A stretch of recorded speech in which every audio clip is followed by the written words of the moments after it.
Makadiyos, makabayan, may integridad sa pamamahala.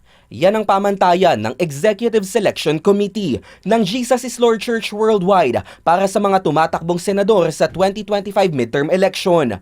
Binubuo ito ng 8 miyembro na masusing kikilatis sa mga kandidato kung sumusunod ba sa alituntunin ng Diyos ang kanilang mga agenda, plataporma at panukala.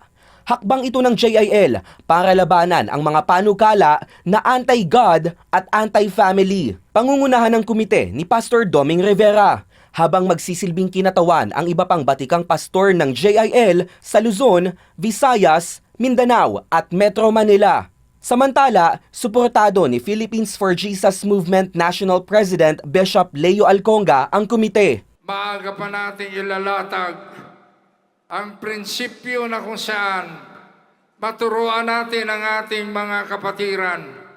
Maturuan natin tumayo sa katotohanan, tumayo sa katarungan, tumayo sa divine glorious agenda ng Panginoon para sa ating minamahal na bansang Pilipinas. Pabor din dito si Senator Joel Villanueva. I strongly support that kind of establishment ng executive committee, lalong-lalo na itong darating na halalan. We campaign against vocally doon sa mga kandidato na hindi talaga makakatulong sa ating bayan. Yung mga kandidatong hindi maganda yung track record. Yung mga kandidatong nagsusulong ng mga panukalang batas na hindi katanggap-tanggap sa ating kultura at sa ating paniniwala bilang mga tunay na mga Pilipino. Pero paglilinaw niya, ang magiging resulta ng pagkilatis ng komite ay hindi sa pilitan.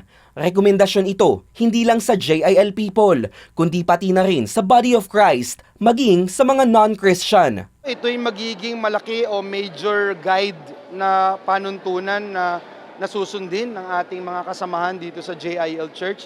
Ang JIL Church from the very beginning, hindi naman po nagpo-force or nagsasabing pag hindi mo binote yung inendorso ng liderato ay ikaw ay po pwedeng patalsikin bilang miyembro. Ayon naman kay JIL President and Spiritual Director Bishop Brother Eddie Villanueva, may papel ang simbahan sa pagpapalakas ng bansa. Gusto ko pong ipaalam sa lahat ng Body of Christ, kahit na hindi kasama sa Body of Christ, kahit believers, unbelievers, yung distortion ng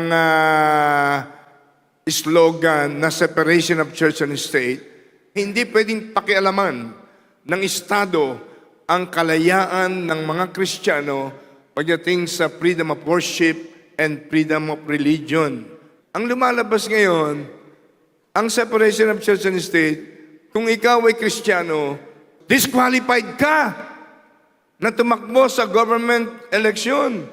Nagpaloko naman ang maraming tao for many years.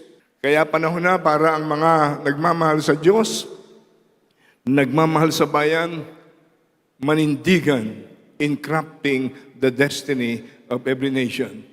At mangyari ang kalooban ng Diyos.